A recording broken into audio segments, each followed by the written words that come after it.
Hi hello ನಮಸ್ಕಾರ ವೀಕ್ಷಕರೇ. ಇಂದು ಕಿತ್ತೂರು ಕರ್ನಾಟಕ ಭಾಗದಲ್ಲಿ ಭಾರತ್ ಟೈಮ್ಸ್ ಮೀಡಿಯಾ ನೆಟ್ವರ್ಕಿಂಗ್ ತಂಡದಿಂದ ಭೇಟಿ ಮಾಡೋದಾಗಿದೆ. ಭೇಟಿ ಮಾಡಿರ್ತಕ್ಕಂಥ ವಿಶೇಷತೆ, ಭೇಟಿ ಮಾಡಿರ್ತಕ್ಕಂಥ ಮೂಲ ಅಜೆಂಡಾ ಮುಂಬರ್ತಾರಂಥ ಸ್ಥಳೀಯ ಸಂಸ್ಥೆ ಚುನಾವಣೆಗಳನ್ನಾಗಿರಲಿ ಮತ್ತು ಸ್ಥಳೀಯ ಸಂಸ್ಥೆ ಚುನಾವಣೆ ವಿಷಯದಲ್ಲಿ ಕೆಲವೊಂದಿಷ್ಟು ಪಟ್ಟಣ ಪಂಚಾಯತಿ, ಪುರಸಭೆ, ನಗರಸಭೆ ಮತ್ತು ಮಹಾನಗರ ಪಾಲಿಕೆಯವರಿಗೆ ಮತ್ತು ಗ್ರೇಟರ್ ಬೆಂಗಳೂರುವರೆಗೆ ಕೂಡ ಭಾರತ್ ಟೈಮ್ಸ್ ಮೀಡಿಯಾ ನೆಟ್ವರ್ಕಿಂಗ್ ತಂಡದಿಂದ ಗ್ರೌಂಡ್ ವರ್ಕನ್ನು ಕೂಡ ನಡೀತಾ ಇದೆ ಮತ್ತು ಕೆಲವೊಂದಿಷ್ಟು ಚುನಾವಣೆಗಳನ್ನು ಕೂಡ ಆಡಳಿತ ಮುಕ್ತಾಯಗೊಂಡಂಥ ಸಂದರ್ಭದಲ್ಲಿ ನೋಡಲ್ ಅಧಿಕಾರಿಗಳಾಗಿ ಮತ್ತು ಎ ಅವರ ಅಧ್ಯಕ್ಷತೆ ನೇತೃತ್ವದಲ್ಲಿ ಮತ್ತು ಜಿಲ್ಲಾಧಿಕಾರಿಯವರ ಅಧ್ಯಕ್ಷತೆ ನೇತೃತ್ವದಲ್ಲಿ ಮತ್ತು ಗ್ರಾಮ ಪಂಚಾಯಿತಿಯಲ್ಲಿ ಇವರ ಅಧ್ಯಕ್ಷತೆಯಲ್ಲಿ ಕೂಡ ಅಧಿಕಾರವನ್ನು ಮುನ್ನಡೀತಾ ಇದೆ.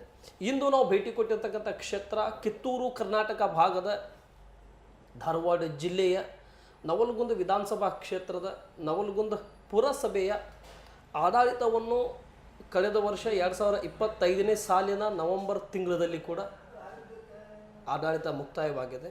ನವೆಂಬರ್ ತಿಂಗಳಿಂದ ಮತ್ತು 2026ನೇ ಸಾಲಿನ ಜನವರಿ ತಿಂಗಳು ಕೂಡ ಮುಕ್ತಾಯವಾಗಿ ಫೆಬ್ರವರಿ ತಿಂಗಳಿಗೆ ಬಂದಿದೆ. ಒಂದು ಹತ್ತತ್ರ 2ರಿಂದ 3 ತಿಂಗಳಿಗೆ ಆಡಳಿತ ಮುಕ್ತಾಯವಾಗಿ ಮುಂದೆ ಹೋಗ್ತಾ ಇದೆ. ಈ ಸಂದರ್ಭದಲ್ಲಿ ಅಧ್ಯಕ್ಷತೆ ನೇತೃತ್ವ ಆಗಿರತಕ್ಕಂಥ ಧಾರವಾಡ ಜಿಲ್ಲೆ ಅವರಾಗಿರ್ತಕ್ಕಂಥ ಸಮ್ಮುಖದಲ್ಲಿ ಕಾರ್ಯನಿರ್ವಹಿಸ್ತಾ ಇದ್ದಾರೆ ಮತ್ತು ನವಲಗುಂದ ಪುರಸಭೆಯ ಮುಖ್ಯ ಅಧಿಕಾರಿಗಳಾಗಿರ್ತಕ್ಕಂಥ SP ಪೂಜಾರ್ ಅವರು ಇಂದು ಭಾರತ್ ಟೈಮ್ಸ್ ಮೀಡಿಯಾ ನೆಟ್ವರ್ಕಿಂಗ್ ತಂಡದ ವಿಶೇಷ ಸಂದರ್ಶನದಲ್ಲಿದ್ದಾರೆ. ಇವರ ಅಭಿವೃದ್ಧಿ ಯೋಜನೆಗಳನ್ನು ಕಳೆದ ದಿನಮಾನದಲ್ಲಿ ಯಾವ ರೀತಿ ಅಭಿವೃದ್ಧಿಯನ್ನು ಮಾಡಿದ್ದಾರೆ, ಈ ದಿನಮಾನದಲ್ಲಿ ಯಾವ ರೀತಿ ಅಭಿವೃದ್ಧಿಗೆ ಪಾತ್ರ ವಹಿಸ್ತಾ ಇದ್ದಾರೆ, ಇವೆಲ್ಲ ಲೆಕ್ಕಾಚಾರಿನಲ್ಲಿ ಅವ್ರ ಜೊತೆ ವಿಶೇಷ ಸಂದರ್ಶನಕ್ಕೆ ಹೋಗ್ತಾ ಇದ್ದೀವಿ. ಬನ್ನಿ ವೀಕ್ಷಕರೇ, ಅವ್ರ ಜೊತೆ ಮಾತನಾಡೋಣ. ಈ ಸಂದರ್ಶನ ಜರ್ನಿಯನ್ನು ಪ್ರಾರಂಭ ಮಾಡಿಕೊಳ್ಳೋಣ. ನಮಸ್ಕಾರ ಸರ್. ನಮಸ್ಕಾರ. SP ಪೂಜಾರ್ ಅವರು ಚೆನ್ನಾಗಿದ್ದೀರಾ ಸರ್? ಚೆನ್ನಾಗಿದೆ. ಆರೋಗ್ಯ ಹೇಗಿದೆ? ಚೆನ್ನಾಗಿದೆ ಸರ್. ನನ್ನ ಮೊದಲನೇ ಪ್ರಶ್ನೆ, ನಿಮ್ಮ ಆರೋಗ್ಯ ಮತ್ತು ನಿಮ್ಮ ವಯಸ್ಸು? ಈಗ ನನಗೆ 42 ಇಯರ್ಸು. ಸೊ ಚೆನ್ನಾಗಿದೆ, ದೇವರು ಆಶೀರ್ವಾದ, ತಂದೆ ತಾಯಿ ಆಶೀರ್ವಾದ, ನೋ ಪ್ರಾಬ್ಲಮ್, ಜನರ ಆಶೀರ್ವಾದ, ತೊಂದರೆ ಇಲ್ಲ. ಎಷ್ಟು ಯಾವ ಇಸ್ವಿಯಲ್ಲಿ ಪೌರಾಡಳಿತ ಇಲಾಖೆಗೆ ತಾವು ಬಂದ್ರಿ ಸರ್? ನಾನು 2002ನಲ್ಲಿ ಸರ್ವಿಸಿಗೆ ಸೇರಿದ್ದು. 2007ರಲ್ಲಿ. ಸುಮಾರು ಈಗ ಆಲ್ರೆಡಿ 23 ಇಯರ್ಸ್ ನಾನು ಈ ಇಲಾಖೆ ಒಳಗೆ ಕಳೆದಿದ್ದೀನಿ. ಸೊ ರೀಸೆಂಟ್ಲಿ ಈ ಆಫೀಸಿಗೆ ಬಂದುಬಿಟ್ಟು ಈಗ 1.5 ವರ್ಷ ಆಯಿತು. ಸೊ ಪ್ರಭಾರ ಚೀಫ್ ಆಫೀಸರ್ ಆಗಿ ನಾನು ಕಾರ್ಯನಿರ್ವಹಿಸ್ತಾ ಇದ್ದೇನೆ. ಈ ಹಿಂದೆ Dharwad DC office, Belagavi DC office, Kalghatgi, Alnavar, MK Hubli ಇಲ್ಲೆಲ್ಲ ಕೆಲಸ ಮಾಡಿದೆ. Yes sir. ಮೂಲತಃ ತಾವು ಹುಟ್ಟಿ ಬೆಳೆದಿದ್ದು ಊರು ನವಲಗುಂದ. ಇದೇ ಪಟ್ಟಣದವರು? ಹೌದು. ಓಹೋ, ಇದೇ ಪಟ್ಟಣದವರು. ಮತ್ತು ತಮ್ಮ ಮಾತೃಭೂಮಿಗೆ ಸೇವೆ ಮಾಡಲಿಕ್ಕೆ ತಮಗೂ ನಿರೀಕ್ಷಿತವಾಗಿ ಒಂದು ಅವಕಾಶ ಸಿಕ್ಕಿದೆ. ಎಕ್ಸ್ಪೆಕ್ಟೆಡ್ ಏನು ಇದ್ದಿದ್ದಿಲ್ಲ, ಅನ್ಎಕ್ಸ್ಪೆಕ್ಟೆಡ್ ಆಗಿ ಇಲ್ಲಿ ಬರಬೇಕಾಗಿ ಉಂಟು. ಸರಿ, ಓಕೆ. ಹೇಗೆ ಸರ್, ಹೇಗಿತ್ತು ಜರ್ನಿ ನಿಮ್ಮದು? ಇಲ್ಲಿ ಬರಬೇಕಂತೇಳಿ ಯಾವ ರೀತಿ ಕಾಯ್ತಾ ಇದ್ರಿ? ಯಾವ ರೀತಿ ಅವಕಾಶ ಸಿಕ್ತು ನಿಮಗೆ? ಏನಿಲ್ಲ, ನಂದು ಇಲಾಖೆ ಸೇರಿದ ಮೇಲೆ ನನ್ನ ಇಲಾಖೆ ಕೆಲಸದ ಬಗ್ಗೆ ನನ್ನ ಆಸಕ್ತಿ ಇತ್ತು. ನಮ್ಮ ಕೆಲಸಗಳನ್ನು ನಾವು ಮಾಡ್ಕೊತ ಬಂದ್ವಿ. ನಿಂತ ಆಗಬಾರ್ದು, ಹರಿತಾ ನೀರಾಗಬೇಕು ಅನ್ನೋದು ನಮ್ಮೊಂದು ಅಭಿಲಾಷೆ. ಒಂದೇ ಊರಲ್ಲಿ ಒಂದೇ ಕೆಲಸ ಮಾಡೋದರಲ್ಲಿ ಅರ್ಥ ಇಲ್ಲ. ಚಾಲೆಂಜಿಂಗ್ ಕೆಲಸಗಳನ್ನು ಮಾಡಬೇಕು, ಇಂಟ್ರೆಸ್ಟ್ ಇರಬೇಕು, ಕೆಲಸದ ಬಗ್ಗೆ ಆಸಕ್ತಿ ಇರಬೇಕು. ಕೆಲಸ ಮಾಡೋದನ್ನ ಕೆಲವು ತೊಂದರೆ ತೊಡಕುಗಳು ಸಾಮಾನ್ಯವಾಗಿ ಬಂದೇ ಬರ್ತವೆ. ಬಟ್ ಹಾಗಂತೇಳಿ ನಾವು ಸುಮ್ಮನೆ ಕೂಡ್ಲಿಕ್ಕೆ ಆಗಂಗಿಲ್ಲ. ಸೊ ಪ್ರೋಗ್ರೆಸಿವ್ ಆಗಿ ವರ್ಕ್ ಮಾಡಬೇಕು. ಹಂಗಾಗಿ ನಂದು ಇಲ್ಲಿ ಪೋಸ್ಟಿಂಗ್ ಆದಾಗ ವೇಕೆಂಟ್ ಪೊಸಿಷನ್ ಕ್ರಿಯೇಟ್ ಆಯಿತು. ಆವಾಗ ನನಗೆ ಪ್ರಭಾರ ವಹಿಸಿಕೊಟ್ಟಿದ್ದಾರೆ. ಸೊ ಇವಾಗ ಕೆಲಸ ಮಾಡ್ತಿದ್ದೀವಿ. ಸಾರ್ವಜನಿಕರು ಕರ್ಕೊಂಡು, ಆಡಳಿತ ಮಂಡಳಿಯವ್ರನ್ನ ಕರ್ಕೊಂಡು, ಅಧಿಕಾರಿಗಳ ಜೊತೆ ಅವ್ರೇನು ಮಾರ್ಗದರ್ಶನಗಳನ್ನು ಮಾಡ್ತಾರೆ, ಕಾನೂನು ಪಾಲನೆ ಮಾಡಿಕೊಂಡು ಈ ಎಲ್ಲ ಅಭಿವೃದ್ಧಿ ಸಾಧ್ಯ ಆದಂಥ ಅಭಿವೃದ್ಧಿ ಕೆಲಸಗಳನ್ನು ಮಾಡ್ತಾಯಿದ್ವಿ. ಸರಿ ಸರ್. 2024 12ನೇ ತಾರೀಕು 8ನೇ ತಿಂಗಳಲ್ಲಿ ತಾವು ನವಲಗುಂದಕ್ಕೆ ಚೀಫ್ ಆಫೀಸರ್ ಆಗಿ ಅಧಿಕಾರಿ ಅಂತ ಬಂದೆ. So chief officer post vacancy ಇದ್ದಾಗ ಹೆಚ್ಚುವರಿ ಪ್ರಭಾರವಾಗಿ ತಾವು ಆಯ್ಕೆಯಾಗಿ ಈ ಜವಾಬ್ದಾರಿ ಮೇಲೆ ಬಂದಂಥ ಸಂದರ್ಭದಲ್ಲಿ ಯಾವ್ಯಾವ ಅಭಿವೃದ್ಧಿಗೆ ತಾವು ಚಾಲನೆಯನ್ನು ನೀಡಿದ್ರಿ? GB ಮೀಟಿಂಗ್ಗಳನ್ನಾಗಿರಲಿ, ಸಾಮಾನ್ಯ ಸಭೆಗಳನ್ನಾಗಿರಲಿ ಮತ್ತು ವಾರ್ಡಿನಿಂದ ಬರ್ತಾ ಇರುವಂಥ ಬೇಡಿಕೆಗಳನ್ನಾಗಿರಲಿ, ಸದಸ್ಯರು ನಮ್ಮ ಮಾತು ಕೇಳಂಗಿಲ್ಲಪ್ಪ, ಚೀಫ್ ಆಫೀಸರ್ ನಮ್ಮವರೇ ಇದ್ದಾರೆ, ನಮ್ಮ ಊರಿನ ಹುಡುಗಿದಾನೆ ಅಂಥೇಳಿ ಬಂದಂಥ ಸಂದರ್ಭದಲ್ಲಿ ಯಾವ ರೀತಿ ಆ ವಿಷಯಗಳಂತ ಪ್ರಸ್ತಾವನೆಗೆ ತಾವು ಸ್ವೀಕರಿಸ್ಕೊಂಡು ಅಹವಾಲುಗಳನ್ನು ಸ್ವೀಕರಿಸ್ಕೊಂಡು ಯಾವ ರೀತಿ ಅಭಿವೃದ್ಧಿಗೆ ಚಾಲನೆ ನೀಡುತ್ತಿದ್ರಿ? ಯಾವ ರೀತಿ ವಿಷಯಗಳನ್ನು GBಯಲ್ಲಿ ಸಾಮಾನ್ಯ ಸಭೆಯಲ್ಲಿ ಮಂಡನೆಗೆ ಇಡ್ತಿದ್ರಿ ಸರ್ ನೀವು? ಈ ಸಹಜವಾಗಿ ಸದಸ್ಯರು ವಾರ್ಡ್ಗಳಿರತಕ್ಕಂಥ ಸಮಸ್ಯೆಗಳನ್ನು ನಮ್ಮ ಮುಂದೆ ಹೇಳ್ತಾರೆ, ಚರ್ಚೆ ಮಾಡ್ತಾರೆ. ಸೊ ನಮ್ಗೆ ಫೈನಾನ್ಷಿಯಲ್ ಕ್ರೈಸಿಸ್ ಒಂದಿತ್ತು. ಆವಾಗ ಟ್ಯಾಕ್ಸ್ ರಿಕವರಿ ಕಡಿಮೆ ಇತ್ತು. ಸೊ ಟ್ಯಾಕ್ಸ್ ರಿಕವರಿ ಮತ್ತು ವ್ಯವಸ್ಥೆ ಆಫೀಸ್ ಅಡ್ಮಿನಿಸ್ಟ್ರೇಷನನ್ನು ಏನು ವ್ಯವಸ್ಥಿತವಾಗಿ ತರಬೇಕು ಒಂದು ಹಂತಕ್ಕೆ ತೊಗೊಂಬಂದ್ವಿ. ಸೊ ಜನ ನಮ್ಮ ವಾರ್ಡ್ ಸದಸ್ಯರು ಏನು ಸಬ್ಜೆಕ್ಟ್ಗಳನ್ನು ಕೊಡ್ತಿದ್ರು ಅದೇ ಸಬ್ಜೆಕ್ಟ್ಗಳನ್ನು ನಾನು ಫೈಲ್ಗಳನ್ನು ಮಾಡಿ ಸೈಟ್ ಇನ್ಸ್ಪೆಕ್ಷನ್ ಮಾಡಿಬಿಟ್ಟು ಅದು ವರ್ಕ್ ನೀಡ್ ಅದನೋ ಇಲ್ಲೋ, ಸೊ ಅದಕ್ಕೆ ಎಷ್ಟು ಕಾಸ್ಟ್ ಆಗ್ಬೋದು ಅದನ್ನು ನಮ್ಮ ಕಡೆಯಿಂದ ಮಾಡೋಕ್ಕೆ ಆಗ್ತದೆ. ಕೆಲವೊಂದು ವರ್ಕ್ಗಳು ದೊಡ್ಡ ಮಾಡಿದ್ರೆ ಸೊ ಅದನ್ನು ನಾವು GB ಸಬ್ಮಿಷನ್ ಮಾಡ್ತಿದ್ವಿ. ನಮ್ಮ ಸಣ್ಣ ಪುಟ್ಟ ವರ್ಕ್ ಇದ್ದರೆ ನಮ್ಮ ಜನರಲ್ ಫಂಡ್ಗಳು ಮಾಡ್ಕೊಳ್ಳೋಕೆ ಅಪ್ರೂವಲ್ ತೊಗೊತಿದ್ವಿ. So in case major works ಇದ್ದರೆ, ಸೊ ಪ್ಲ್ಯಾನ್ಡ್ ವರ್ಕ್ಸ್ ಇದ್ದರೆ, ಸೊ ಅವನ್ನ ಒಂದು ಪ್ರೊಜೆಕ್ಟ್ ಮಾಡಿ ಗೌರ್ಮೆಂಟ್ಗೆ ಸಬ್ಮಿಟ್ ಮಾಡಿ ಗ್ರ್ಯಾಂಟಲ್ಲಿ ಸ್ಯಾಂಕ್ಷನ್ ಮಾಡಿಕೊಂಡು ನಾವು ವರ್ಕ್ ಇಂಪ್ಲಿಮೆಂಟೇಷನ್ ಮಾಡ್ತಿದ್ವಿ. ಸೊ ನಮ್ಮ ಕೌನ್ಸಿಲ್ ಈಸ್ ಗುಡ್, ಒಳ್ಳೆ ಕೌನ್ಸಿಲರ್ಸ್ ಇದ್ದರು, ಸಪೋರ್ಟ್ ಮಾಡ್ತಿದ್ರು. ಅವರು ನಗರದ ಅಭಿವೃದ್ಧಿ ಕೆಲಸದ ವಿಷಯದಾಗ ಯಾವಾಗೂ ತಾರತಮ್ಯ ಮಾಡ್ತಿದ್ದಿಲ್ಲ, ಸಪೋರ್ಟ್ ಮಾಡ್ತಿದ್ರು. ಕೆಲಸ ಮಾಡಿರಿ ನೀವು ಅಂತ ನಮ್ಮ ಪ್ರೆಷರ್ ಮಾಡ್ತಿದ್ರು ಹೊರತ ಯಾವುದೇ ರೀತಿ ನಮಗೆ ಕೆಲಸಕ್ಕೆ ಅನಾನುಕೂಲ ಮಾಡ್ತಿದ್ದಿಲ್ಲ. That is important. ಇಲ್ಲಿಯವರೆಗೆ ತಮಗೆ ಬಂದಿರತಕ್ಕಂಥ 23 ವಾರ್ಡಲ್ಲಿ ಕೂಡ ಯಾವ ಅಭಿವೃದ್ಧಿ ಬಗ್ಗೆ ವಿಶೇಷವಾಗಿ ಈ ರಾಜ್ಯ ಸರ್ಕಾರ ಬಂದಾಗಿಂದ ಅಂದರೆ ಈ ರಾಜ್ಯ ಸರ್ಕಾರ ಕಾಂಗ್ರೆಸ್ ಸರ್ಕಾರ ಬರೋಕ್ಕಿಂತ ಮುಂಚೆ ತಾವು ಇರಲಿಲ್ಲ, ಇಲ್ಲಿ ಬೇರೆ ಕಡೆಗಿದ್ರಿ. ತಾವು ರಾಜ್ಯ ಸರ್ಕಾರ ಬಂದಿದ್ದೇ 1.5 ವರ್ಷಕ್ಕೆ ತಾವು ಇಲ್ಲಿಗೆ ಬಂದ್ರಿ. ಈ ರಾಜ್ಯ ಸರ್ಕಾರ ಬಂದಾಗಿಂದ ಯಾವ್ಯಾವ ಅಭಿವೃದ್ಧಿ ಬಗ್ಗೆ ತಾವು ಯೋಚನೆ ಇಟ್ಕೊಂಡ್ರಿ? ನಿಮ್ಮ ಊರಿಗೆ ವಿಶೇಷವಾಗಿ, ನಿಮ್ಮ ಇಲ್ಲಿ ಆಡಳಿತ ಇರೋವರಿಗೆ, ನೀವು ಒಂದು ಮುಖ್ಯ ಚೀಫ್ ಆಫೀಸರ್ ಆಗಿರೋವರಿಗೆ ಇದೇ ರೀತಿ ಒಂದು ಬ್ರ್ಯಾಂಡಾಗಿ ಮಾಡಬೇಕು ನನ್ನ ಅವಲ್ಗೊಂದು ಅನ್ನುವಂಥ ಈ ಯೋಚನೆ, ನನ್ನ ಜನ್ಮಭೂಮಿ ಕರ್ಮಭೂಮಿಗೆ ಒಂದು ಅವಕಾಶ ಸಿಕ್ಕಿದೆ ಅನ್ನೋಂಥ ಸಂದರ್ಭದಲ್ಲಿ ಯಾವ ರೀತಿ ವಿಷಯಗಳನ್ನು ತಾವು ಅಡ್ವಾನ್ಸ್ ಆಗಿ ಬ್ಲೂ ಪ್ರಿಂಟ್ ಇಟ್ಕೊಂಡಿದ್ರಿ? ಬರೋಕ್ಕಿಂತ ಮುಂಚಿತವಾಗಿ ಬಂದ ನಂತರ ಯಾವ ರೀತಿ ಬದಲಾವಣೆ ತೊಗೊಂಡ್ಬಂದ್ರಿ? ಇನ್ ಜನರಲ್ ಆಗಿ ಹೇಳ್ಬೇಕಂದ್ರೆ ಈಗ ನೋಡಿ, ಅಭಿವೃದ್ಧಿ ಏನಂತಾರೆ, ನಮ್ಮೂರು ಏನಪ್ಪ ಏನೈತಿ, ಏನು ಅಭಿವೃದ್ಧಿ ಆಗೈತಿ ಅಂತಾರೆ. ಸೊ ಅಭಿವೃದ್ಧಿಯ ಮೂಲ ಮಂತ್ರ ಸ್ವಚ್ಛತೆ. ಯಾವಾಗ ನಗರ ಸ್ವಚ್ಛವಾಗಿರ್ತೈತಿ, ಯಾವಾಗ ನಾವು ಜನಸಾಮಾನ್ಯರು ಡಿಸಿಪ್ಲಿನ್ ಆಗಿರ್ತೀವಿ, ಆವಾಗ ಆಟೋಮೆಟಿಕ್ ನಗರ ಅಭಿವೃದ್ಧಿ ಆಗ್ತೈತಿ. ನಾವು ಬರೀ ಚರಂಡಿ ಮಾಡೋದ್ರಿಂದ, ರೋಡ್ ಮಾಡೋದ್ರಿಂದ, ಲೈಟ್ ಹಾಕೋದ್ರಿಂದ ಅಭಿವೃದ್ಧಿ ಆಗೋದಿಲ್ಲ. ಅದು ಜನರ ದುಡ್ಡು ಹಾಕ್ತೀವಿ, ಬಟ್ ಅದನ್ನು ಮೇಂಟೈನ್ ಮಾಡಬೇಕು. ಅದ್ರ ಜೊತೆಗೆ ನಗರ ಸುಂದರವಾಗಿರಬೇಕು, ರಸ್ತೆಗಳು ಸರಿಯಾಗಿರಬೇಕು, ಅದರಲ್ಲಿ ಸಿಸ್ಟಮೆಟಿಕ್ ಆಗಿರಬೇಕು. ಅದು ಇದ್ದಾಗನ ಅದು ಅಭಿವೃದ್ಧಿ ಆಗೈತಿ ಅಂತ ಗುರುತಿಸ್ತೇವೆ. ನಾವು 1 ಕೋಟಿ ರೂಪಾಯಿ ಖರ್ಚು ಮಾಡಿ ಗಟರ್ ಮಾಡ್ತೇನೆ, ಬಟ್ ಅದನ್ನು ನಿರ್ವಹಣೆ ಮಾಡಲಿಲ್ಲ ಅಂದ್ರೆ ವೇಸ್ಟ್ ಅದು, ಸಾರ್ವಜನಿಕ ದುಡ್ಡು ಹಾಳಾಗಿ ಹೋಗ್ತೈತಿ. ಸೊ ಆ ಕಾನ್ಸೆಪ್ಟ್ ಒಳಗೆ ನಾವು ಫಸ್ಟ್ ನಗರಗಳು ಸ್ವಚ್ಛ ಆಗಿರಬೇಕು, ಜನರದ ಮೆಂಟಾಲಿಟಿ ಚೇಂಜ್ ಆಗಬೇಕು, ನಾವು ಕ್ಲೀನ್ ಆಗಿರಬೇಕು, ನಮ್ಮ ಓಣಿ ಕ್ಲೀನ್ ಆಗಿರಬೇಕು. ಸೊ ಅದಕ್ಕೂ ಸ್ವಲ್ಪ ಒತ್ತು ಕೊಡ್ತಾಯಿದ್ವಿ. ಸೊ ಬಂದಂಥ ಕಸ ವಿಲೇವಾರಿ ಮಾಡೋದನ್ನು ಸೈಂಟಿಫಿಕ್ ಆಗಿ ಮಾಡಬೇಕು. ಅದು ಕಸ ಹೋಗಿ ವಿಷ ಆಗಬಾರ್ದು, ಕಸನಾಗಿ ರಸವನ್ನಾಗಿ ವಿಂಗಡಣೆ ಮಾಡಬೇಕು. ಕಸನ ವಿಷ ಮಾಡಬಾರ್ದು, ಕಸವನ್ನು ರಸವನ್ನಾಗಿ ಬದಲಾವಣೆ ಮಾಡಬೇಕು. ಸೊ ಆ ರೀತಿ ನಮ್ಮ ಹೆಲ್ತ್ ಡಿಪಾರ್ಟ್ಮೆಂಟಿಗೆ ಮೋಟಿವೇಟ್ ಮಾಡಿ ಆಲ್ ಆರ್ ಪಾಸಿಟಿವ್ಲಿ ವರ್ಕ್ ಮಾಡುವಂಥ ಸ್ಟಾಫ್ ಇದೆ. ನಂದದು ಗುಡ್ ಲಕ್. ಇದೊಂದು ಅವರು ಏನು ಅವತ್ತಿಗೆ ಸಾಧ್ಯ ಆದಷ್ಟು 100ಕ್ಕೆ 100 ಮಾಡ್ಲಿಕ್ಕೆ ಆಗಲಿಲ್ಲ ಅಂದರೂ 90% ಆದರೂ ನಾವು ರೀಚ್ ಆಗ್ತೀವಿ. ಇನ್ನು ನಮ್ದು ಏನು ಗ್ಯಾಪ್ ಐತಿ, ಇನ್ ಫ್ಯೂಚರ್ ಡೇಸ್ ಒಳಗೆ ನಾವು ಅದನ್ನು ಸರಿ ಮಾಡಿಕೊಂಡು ಆ ವಿಷಯದೊಳಗೆ ಫಸ್ಟ್ ನಮ್ಮದು ಕಾನ್ಸೆಪ್ಟ್ ಇರೋದು ಸ್ವಚ್ಛ ನಗರನ ಮಾಡೋದು ನಮ್ಮ ಗುರಿ. ಅದರಲ್ಲಿ ನೆಕ್ಸ್ಟ್ ಜನರದ ಬಿಹೇವಿಯರ್ ಚೇಂಜ್ ಮಾಡ್ಕೋಬೇಕು, ಒಂದೇ ದಿವ್ಸಕ್ಕೆ ಆಗಲ್ಲ. ಸೊ ಅದನ್ನೆಲ್ಲ ಮಾಡ್ತಾಯಿದ್ವಿ. ಅದರ ನಂತರ ಸೆಕೆಂಡ್ ಪ್ರಯಾರಿಟಿ ನಮ್ಗೆ ಕುಡಿಯೋ ನೀರು. ಜನರಿಗೆ ಏನು ಕೇಳ್ತಾರೆ ರೀ, ಕುಡಿಯೋ ನೀರು ಕೇಳ್ತಾರೆ ಅವರು, ಒಳ್ಳೆಯ ಕುಡಿಯೋ ನೀರು ಕೊಡಬೇಕು. ಸೊ ನಮ್ಮದು ಹೆಚ್ಚು ಕಮ್ಮಿ ಮಾರ್ಚ್ ಒಳಗೆ ನಾವು 24x7 ನೀರು ಕೊಡುವಂಥ ಯೋಜನೆ ಒಳಗೆ ಅದು ಆ ರೀಚಿಗೆ ಬಂದೀವಿ. ಏಪ್ರಿಲ್ 1ರಿಂದ ನಮ್ಗೆ ಅನ್ಕೊಂಡಿದ್ದೀನಿ ನಾನು. ಜಲ್ ಜೀವನ್ ಮಿಷನ್ ಸಕ್ಸಸ್ ಆಯಿತು. ಸಕ್ಸಸ್ ಜಲ್ ಜೀವನ್ ಅಲ್ಲ ಇದೆ, ಇದು ಅದು ರೂರಲ್ಗೆ ಇದೆ, ಸಿಟಿಗೆ ಬೇರೆ ಇದೆ ಯೋಜನೆ, ಅಮೃತ ಯೋಜನೆ. ಸೊ ಇದೆ. ಸೊ ರೀಚ್ ಆಗ್ತೀವಿ ಅಂತ ನನಗೆ ಗ್ಯಾರಂಟಿ ಇದೆ, ಮತ್ತು ಅದನ್ನು ಸಕ್ಸಸ್ಫುಲ್ ಮಾಡ್ತೀವಿ. ಅದು ನಮ್ಮದು ಕಮಿಟ್ಮೆಂಟ್. ನಾವು ಮಾಡಲೇಬೇಕು, ಮಾಡ್ತೀವಿ. ಯಾಕಂದ್ರೆ ಕುಡಿಯೋ ನೀರು ಇಟ್ ಈಸ್ ವೆರಿ ಇಂಪಾರ್ಟೆಂಟ್. ಇದರಿಂದ ನಗರದಲ್ಲಿ ಭಾಳ ಬದಲಾವಣೆ ಆಗ್ತಿದೆ ಕುಡಿಯೋ ನೀರು. ಸೊ ದ್ಯಾಟ್ ಇದೆ. ಇನ್ನು third stage UGD programme. UGD programme ಬೇಕಾದಂಗೆ ಈಗ ಆಲ್ರೆಡಿ ನಮ್ಮದು 30 crores KODFCಯಿಂದ ಅಪ್ರೂವ್ಡ್ ಆಗಿದೆ. ಇನ್ನೊಂದು ನೆಕ್ಸ್ಟ್ ವೀಕ್ ಈಗ 8th CM ಬರ್ತಾಯಿದ್ದಾರೆ, ಇನಾಗ್ರೇಷನ್ ಆಗ್ತದೆ ನಮ್ಮದು, ಅದು ವರ್ಕ್ ಸ್ಟಾರ್ಟ್ ಆಗ್ತದೆ. ಈ UGD ಮಾಡೋದ್ರಿಂದ ಏನಾಗ್ತದೆ, ಸಾರ್ವಜನಿಕರಿಗೆ ಒಂದು ಮನೆಗೆ ಕನಿಷ್ಠ ನಾವು 1.5-2 ಲಕ್ಷ ರೂಪಾಯಿ ಫೈನಾನ್ಷಿಯಲ್ ಬರ್ಡನ್ ಕಡಿಮೆ ಮಾಡ್ಬೋದು. ವಾಟರ್ ಸಪ್ಲೈ ಮಾಡೋದ್ರಿಂದ, UGD ಮಾಡೋದ್ರಿಂದ ಸಾರ್ವಜನಿಕರಿಗೆ ಬರೀ ಆರೋಗ್ಯದ ಹಿತದೃಷ್ಟಿ ಅಲ್ಲ, ಫೈನಾನ್ಷಿಯಲಿಯೂ ಕೂಡ ಅವ್ರಿಗೆ ಅನುಕೂಲ ಆಗ್ತದೆ. ಈ ಒಂದು ವಾಟರ್ ನಾವು ಕೊಟ್ಟರೆ ಸ್ಟೋರೇಜ್ ಮಾಡಲಿಕ್ಕೆ 1 ಲಕ್ಷ ಖರ್ಚು ಮಾಡಿ ಸಂಪ್ ಮಾಡ್ಕೊತಾರೆ. ಆಮೇಲೆ ಟಾಯ್ಲೆಟಿಗೆ STP ಮಾಡ್ಕೋಬೇಕಾಗುತ್ತೆ ಸಣ್ಣ, ಅದು ಒಂದು 50-60 ಸಾವಿರ ರೂಪಾಯಿ ಫೈನಾನ್ಷಿಯಲ್ ಬರ್ಡನ್, ಜಗದ ಕೊರತೆ, ಸೊ ಎನ್ಕ್ರೋಚ್ಮೆಂಟು, ಹಿಂಗೆಲ್ಲ ಚಲೋ. ಇದನ್ನು ಮಾಡಿದರೆ ಅವೆರಡೂ ನಿವಾರಣೆ ಆಗ್ತವೆ ಮತ್ತು ಗುಡ್ ಸರ್ವಿಸ್ ಕೊಡ್ಬೋದು ನಾವು. ಈ ಕಾನ್ಸೆಪ್ಟ್ ಇದೆ ಅದರ ಹಿಂದ್ಗಡೆ. ಸೊ ಇದು ಮತ್ತು ಥರ್ಡ್ ಫೇಸಲ್ಲಿ ವಸತಿ ರಹಿತರ ಸಂಖ್ಯೆ, ಮನೆಗಳು, ನಗರಗಳು ಅಭಿವೃದ್ಧಿ ಅಂತವು, ಬಡವರ ಸಂಖ್ಯೆ ಇದೆ, ಮನೆ ತೊಗೊಳಕ್ಕಾಗಲ್ಲ, ಜಾಗ ತೊಗೊಳಕ್ಕಾಗಲ್ಲ. ಸೊ ನಾವು ಈಗಾಗಲೇ 73 ಎಕರೆ ಈ ಹಿಂದಿನ ಪ್ರೋಗ್ರೆಸಿವ್ ಅದೇವೆ. ಸೊ 60 ಲಾಸ್ಟ್ ಟೈಮ್ ನಾವು ಮೊನ್ನೆ 23 ಎಕರೆ ಜಮೀನು ಖರೀದಿ ಮಾಡಿದ್ವಿ. ಇನ್ನೂ 10 ಎಕರೆ ಖರೀದಿ ಮಾಡಬೇಕು. ಪೇಪರ್ಸ್ ಎಲ್ಲ ನಡೆದಿದ್ದಾವೆ. ಸೊ ಅಲ್ಲಿ ಸುಮಾರು ಒಂದು 3000 ಮನೆಗಳನ್ನ ಕೊಡುವಂಥ ಯೋಜನೆ ಇದೆ. ಅದು ಆನ್ ಗೋಯಿಂಗ್ ವರ್ಕ್ ಇದೆ. ಸೊ ಸಫಿಷಿಯೆಂಟ್ ಸರ್ವಿಸಸ್ ಕೊಡ್ತವೆ. ಅಂದರೆ ಅದು ಗೌರ್ಮೆಂಟಿಂದ ಸಬ್ಸಿಡಿ ಎಷ್ಟು ಇರ್ಬೋದು ಸರ್, ಅಥವಾ ಫ್ರೀನೇ ಇರ್ಬೋದು? ಸೈಟ್ ಫ್ರೀ ಆಗಿ ಕೊಡ್ತೀವಿ. ಮನೆ ಕಟ್ಟುವಾಗ ಮನೆದು ಸ್ಕೀಮ್ ಡಿಪೆಂಡ್ಸ್ ಅಪಾನ್ ಗೌರ್ಮೆಂಟ್. ಸೆಂಟ್ರಲ್ದವ್ರು ಏನು ಸ್ಕೀಮ್ ಅನೌನ್ಸ್ ಮಾಡ್ತಾರಲ್ಲ ಅದರ ಮೇಲೆ ಅಂದಾಜು ಏನಾಗಿರ್ಬೋದು? ಇನ್ನೂವರೆಗೆ ನಿಮ್ಗೆ ಅದು ಕೊಟೇಶನ್ ಬಂದಿದೆ ಸರ್? ಮಿನಿಮಮ್ ಈಗ ಸೆಂಟ್ರಲ್ದವರು 1.5 ಲಕ್ಷ ಕೊಡ್ತಾರೆ. ಸ್ಟೇಟ್ದವರು ಜನರಲ್ ಕ್ಯಾಟಗರಿ ಇದ್ದವ್ರಿಗೆ 1.20, SC ST ಇದ್ದರೆ 1.80 ಅಂತಾರೆ. ಮತ್ತು ಇದ್ರ ಜೊತೆಗೆ ನಾವು ಬೇರೆ ಬೇರೆ ಸ್ಕೀಮ್ನಲ್ಲೆಲ್ಲ ಅವ್ರಿಗೆ ಪ್ರಾವಿಷನ್ ಮಾಡಿಕೊಡ್ತಾ ಇರ್ತೀವಿ. ಅವು ಎವ್ರಿ ಇಯರ್ ಚೇಂಜ್ ಆಗ್ತಾ ಇರ್ತಾರೆ ಡಿಪೆಂಡ್ಸ್ ಅಪಾನ್ ಗೈಡ್ಲೈನ್ಸ್.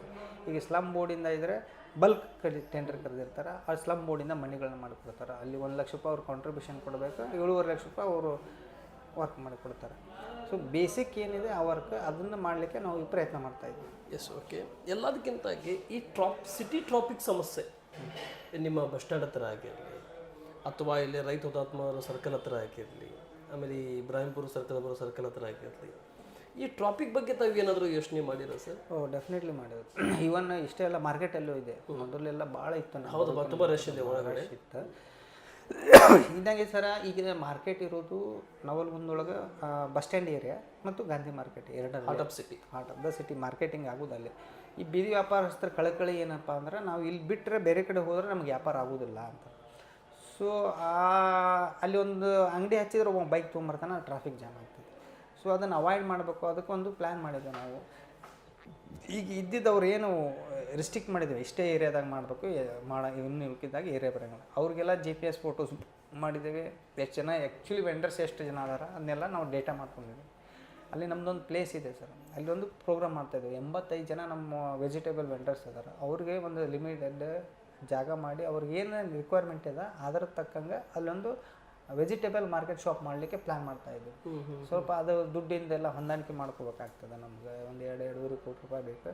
MLA ಸಾಹೇಬ್ರ ಜೊತೆಗೆ ಎಲ್ಲ ಮಾತಾಡ್ಕೊಂಡಿದ್ದೀವಿ. ಅದನ್ನೆಲ್ಲ ಪ್ಲ್ಯಾನ್ ಮಾಡಿರಿ. ಅದಕ್ಕೆ ಎದರಾಗ ಸಾಧ್ಯ ಇದೆ ದುಡ್ಡು ಪ್ರೊವೈಡ್ ಮಾಡ್ಕೊಂಡು ಅಪ್ರೂವಲ್ ತೊಗೊಂಡು ಅದು ಮಾಡೋ ಅದನ್ನಲ್ಲಿ ಮಾಡಿಕೊಟ್ಬಿಟ್ರೆ ಮಾರ್ಕೆಟಿಗೆ ಸಮಸ್ಯೆ ಬಗ್ಗೆ ಇರ್ತದೆ. ಇನ್ನು ಬಸ್ ಸ್ಟ್ಯಾಂಡ್ ಮುಂದೆ ಏನಾಗಿದೆ ಸರ್, ಅದು ಮೊದಲಿಂದನೇ ನ್ಯಾಷನಲ್ ಹೈವೇ ಆದಮೇಲೆ ಲ್ಯಾಂಡ್ ಅಕ್ವಿಸಿಷನ್ ಆಗಬೇಕಾಗಿತ್ತು. ಯಾವುದಾದ್ರು ಕಾರಣಕ್ಕಾಗಲಿ ಎಕ್ಸಿಸ್ಟಿಂಗ್ ರೋಡ್ ಅಪ್ಗ್ರೇಡೇಷನ್ ಮಾಡ್ಕೊಂಬಂದ್ಬಿಟ್ರೆ. ಸೊ ಈಗ ನಮಗೆ ಬೈಪಾಸ್ ಸ್ಯಾಂಕ್ಷನ್ ಆಗಿದೆ. ಬೈಪಾಸ್ ಸ್ಯಾಂಕ್ಷನ್ ಆದರೆ ಇದು ರೋಡು ಫುಲ್ ಆಗ್ತೈತಿ. ಸೊ ನಾವು ಬಂದಾಗ ಎಷ್ಟೋ ಎನ್ಕರೇಜ್ಮೆಂಟ್ಸ್ಗಳನ್ನೆಲ್ಲ ತೆಗೆಸಿ ಬೋರ್ಡ್ ಹಾಕಿಸಿ ಅಲ್ಲಿ ಎಷ್ಟು ಸಾಧ್ಯದ ವೆಹಿಕಲ್ಗಳನ್ನ ಎದ್ದಿದ್ದ ರೋಡ್ ಒಳಗೆ ಎಷ್ಟು ಸಾಧ್ಯ ಐತಿ ಅಷ್ಟು ಪಾಸ್ ಮಾಡಲಿಕ್ಕೆ ಎಲ್ಲ ವ್ಯವಸ್ಥೆಯನ್ನು ಮಾಡ್ಕೊಂಡೇವೆ ನಾವು. ಸೊ ಕಂಪೇರಿಟಿವ್ಲಿ ಇವಾಗಿಂದಕ್ಕೆ ಕಂಪೇರ್ ಮಾಡಿದ್ರೆ ಸ್ವಲ್ಪ ಇದೆ. ಮತ್ತು ಜನರದ್ದು ಹೇಳಿದ್ನೆಲ್ಲ ಬಿಹೇವಿಯರ್, ಈಗ ನಾವಲ್ಲಿ ವೆಹಿಕಲ್ಗಳು ಪಾಸ್ ಆಗಿ ಹೋಗಲಿ ಅಂತೇಳಿ ನಾವು ರೋಡ್ ವೈಡನಿಂಗ್ ಮಾಡಿಟ್ಟಿವಿ. ಇವರು ಅಲ್ಲಿ ತಂದು ಗಾಡಿ ಪಾರ್ಕ್ ಮಾಡ್ತಾರೆ. ಮತ್ತೆ ನಾವು ಮಾಡಿನೂ ಉಪಯೋಗ ಆಗೋದಿಲ್ಲ.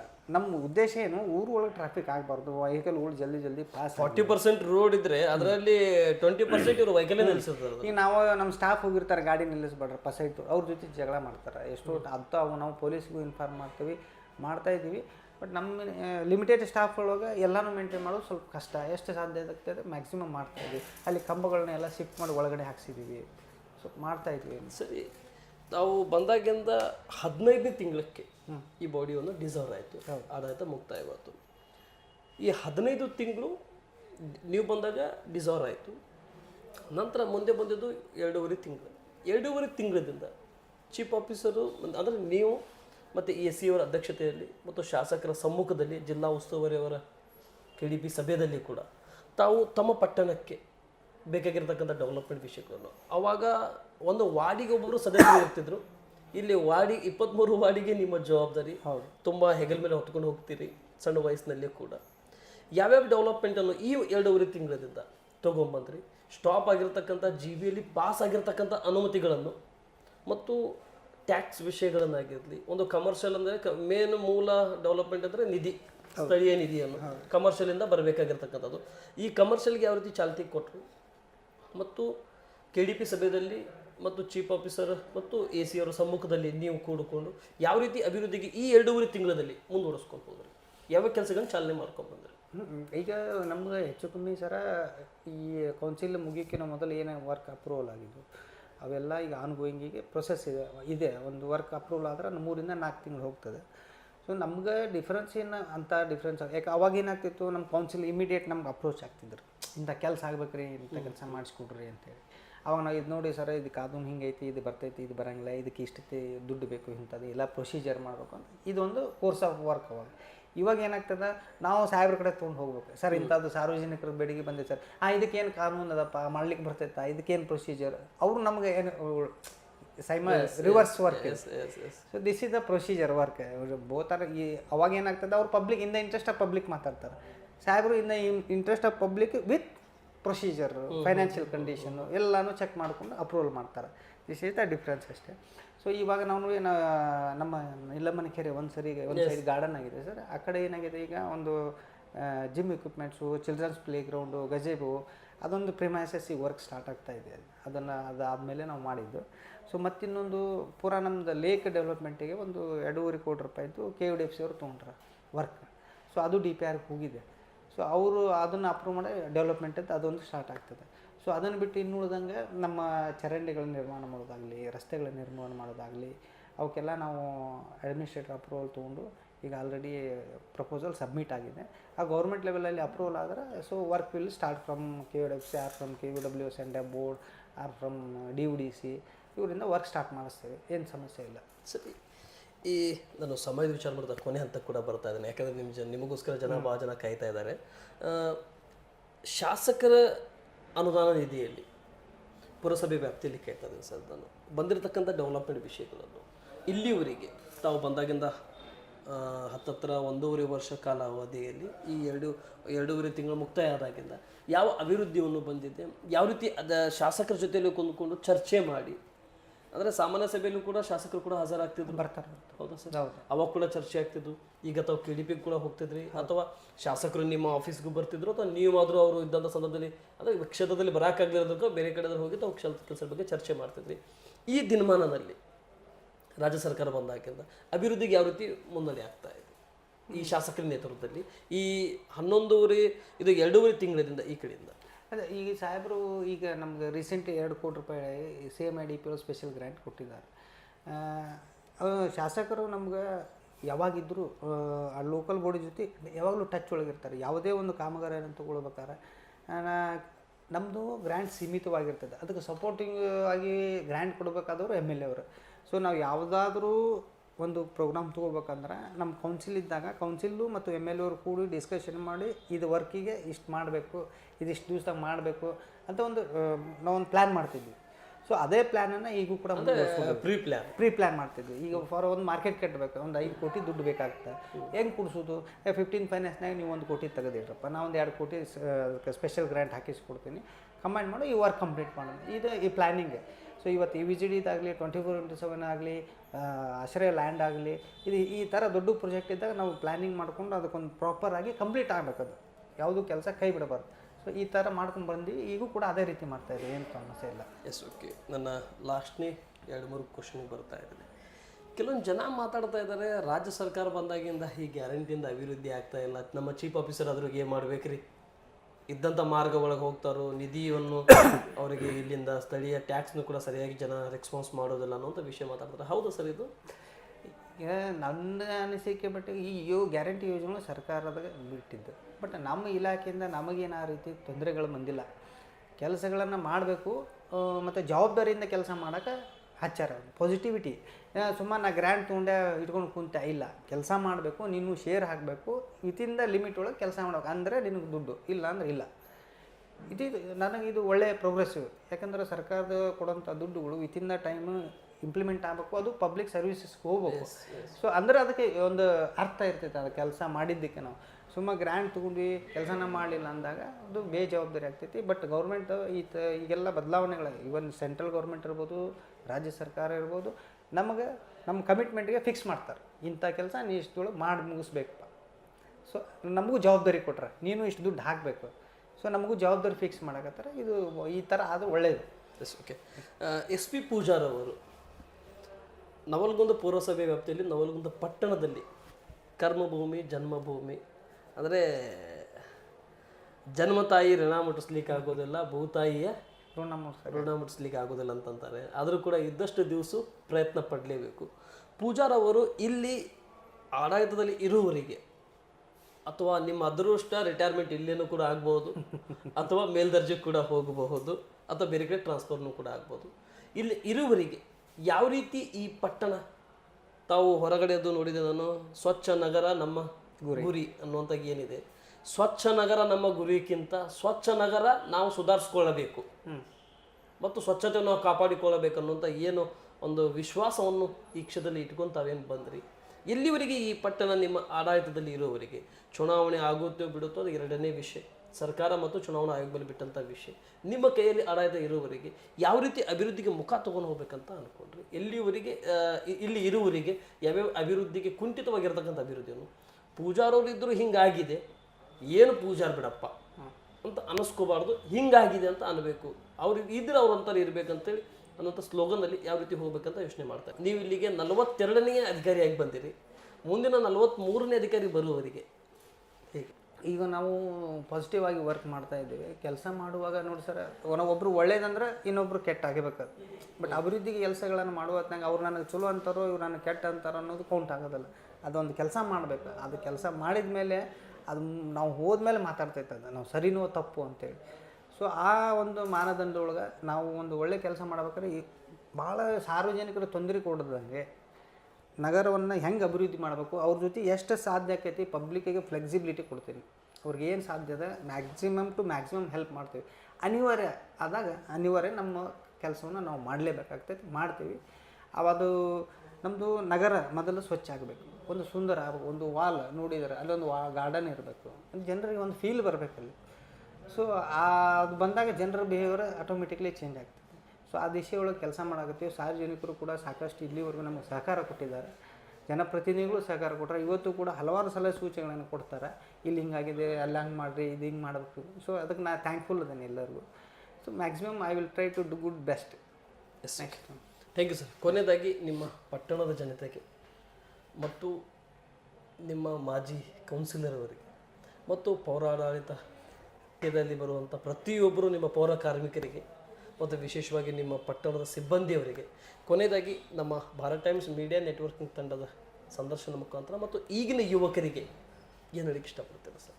ಅವಕಾಶಗಳು ಸಿಗೋದು ಭಾಳ ರೇರು. ಬಟ್ ಅವಕಾಶಗಳು ಯಾವಾಗೂ ನಮಗೆ ಹುಡ್ಕೊಂಡು ಬರೋಂಗಿಲ್ಲ, ಅವಕಾಶಗಳನ್ನು ನಾವು ಹುಡ್ಕೊಂಡು ಹೋಗಬೇಕು.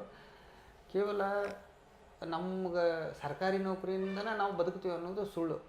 ಕೆಲಸಗಳ ಕಾರ್ಯಗಳನ್ನು ಮಾಡಬೇಕಂದ್ರೆ ನಿಮ್ಮದು ಗುರಿ ಇದ್ದರೆ ಆ ಗುರಿಯನ್ನು ಬೆನ್ನು ಹತ್ತಿದ್ರೆ ಬಟ್ ಲೇಟ್ ಆಗ್ಬೋದು, ಸಕ್ಸಸ್ 100% ಸಿಗ್ತೈತಿ ಅಂತ ಹೇಳಲಿಕ್ಕೆ ಇಷ್ಟಪಡ್ತೀನಿ. ಸೊ ನಗರ ನಾನು ನಮ್ಮೂರು ಅನ್ನುವಂಥ ಒಂದು ಪರಿಕಲ್ಪನೆ ಎಲ್ಲ ಜನಸಾಮಾನ್ಯರಲ್ಲಿ ಇರಬೇಕು, ಅದರಲ್ಲಿ ಯುವಕರಲ್ಲಿ ಬರಬೇಕು. ಭಾಳ ನಾವು ಏನಪ್ಪ ಇದು ಅನ್ನೋದಕ್ಕಿಂತ ಇದು ನಮ್ಮ ಊರು ನಾ ಕಟ್ಟಿದ ತೆರಿಗೆ ಒಳಗೆ ಇಲ್ಲಿ ಕೆಲಸ ನಡೆಯಕತ್ತೈತಿ, ಇದನ್ನು ನಾನು ಉಳಿಸ್ಬೇಕು ಅನ್ನುವಂಥ ಅವ್ರಿಗೆ ಅದ್ರ ಬಗ್ಗೆ ತಿಳುವಳಿಕೆ ಬಂದ್ರೆ ನಾವು 10 ವರ್ಷದೊಳಗೆ ರೀಚ್ ಆಗುವಂಥ ಗುರಿಯನ್ನು ಕೇವಲ 5 ವರ್ಷದೊಳಗೆ ರೀಚ್ ಆಗ್ಬೋದು. ನಾವು 10 ಲಕ್ಷ ರೂಪಾಯಿ ಖರ್ಚು ಮಾಡುವಂಥ ಕೆಲಸವನ್ನು 5 ಲಕ್ಷ ರೂಪಾಯಿದಾಗ ನಾವು ಮಾಡ್ಬೋದು ಅಂತ ಹೇಳಕ್ಕೆ ಇಷ್ಟಪಡ್ತೇನೆ. ಸರಿ ಸರ್. ಪೌರ ಕಾರ್ಮಿಕರಿಗೆ ಮತ್ತು ಸಿಬ್ಬಂದಿಯವರಿಗೆ ಮತ್ತು ನಿಮ್ಮ ಮಾಜಿ ಕೌನ್ಸಿಲರ್ ಒಬ್ಬರು. ಸೊ ನಮ್ಮ ಸಿಬ್ಬಂದಿಗಳ ಕೌನ್ಸಿಲರ್ ಫಸ್ಟ್ ಆಫ್ ಆಲ್ ನಮ್ಮ ಕೌನ್ಸಿಲ್ ಇದಾರಲ್ಲ ಯಾವಾಗಿದ್ರು ನನಗೆ ಪಾಸಿಟಿವ್ ಆಗಿದ್ದಾರೆ. ಯಾವುದೇ ರೀತಿ ಪಕ್ಷಭೇದ ಕಿರಿಯರು ಅಂದೇ ಅವ್ರು ಯಾವಾಗಲೂ ನನಗೆ ಒಳ್ಳೆಯ ಸಲಹೆ ಸೂಚನೆಗಳನ್ನು ಕೊಟ್ಟು ಆ್ಯಸ್ ಎ ಬ್ರದರ್ಲಿ ಕರ್ಕೊಂಬಂದಾರೆ. So I am thankful. ಇನ್ನು ಸ್ಪೆಷಲಿ ನನ್ನ ಸ್ಟಾಫ್ ಅಂತೂ ನನಗೆ ಯಾವಾಗಲೂ ಒಂದು ರೈಟ್ ಹ್ಯಾಂಡ್, ಎನಿ ಟೈಮ್ 24/7 ಇಂಥ ಕೆಲಸ ಆಗಬೇಕಪ್ಪ ಅಂದ್ರೆ ಒಂದು ಕ್ಷಣನೂ ಯೋಚನೆ ಮಾಡಾರ್ದ ಕಾರ್ಯನಿರ್ವಹಿಸ್ಕೊಂಡು ಬಂದಾರೆ. ಸೊ ಅದು ನಮ್ಮ ಸಕ್ಸಸ್ಗೆ ರೇಟಿಂಗ್ಸ್. ಥ್ಯಾಂಕ್ಸ್ ಹೇಳಕ್ಕೆ ಇಷ್ಟಪಡ್ತೀನಿ. ಥ್ಯಾಂಕ್ ಯು, ತುಂಬ ಧನ್ಯವಾದಗಳು. ಇಷ್ಟೊತ್ತವರೆಗೆ SP ಪೂಜಾರ್ ಅವರೇ ನಮ್ಮ ಜೊತೆ ಅವಕಾಶ ಮಾಡಿಕೊಟ್ಟಿದ್ದಕ್ಕೆ ತಮಗೆ ಭಗವಂತ ಇನ್ನಷ್ಟು ಉನ್ನತವಾದಂಥ ಸ್ಥಾನಮಾನ ಸಿಗಲಿ, ಅಭಿವೃದ್ಧಿ ಮಾಡುವಂಥ ಗುರಿ ನಿಮಗೆ ಬರಲಿ, ಹಸಮುಖನಾಗಿ ತಾವು ಏನಿದ್ದೀರಿ ನಿಮ್ಮ ರಿಟೈರ್ಮೆಂಟ್ವರೆಗೂ ಕೂಡ ಹಸಮುಖನಾಗಲಿ. ರಿಟೈರ್ಮೆಂಟ್ ಆದರೂ ಕೂಡ ಕೆಲವೊಂದಿಷ್ಟು ಅಧಿಕಾರಿಗಳಿಗೆ ಸಲಹೆ ಕೊಡುವಂಥ ಒಂದು ಟೀಚಿಂಗ್ ಅವರು ಆಗಲಿ ಅಂತ ಹೇಳ್ತಾ ಸಂದರ್ಶನ ಮುಗಿಸ್ತದೆ. ನಮಸ್ತೆ, ಜೈ ಸರ್. Thank you.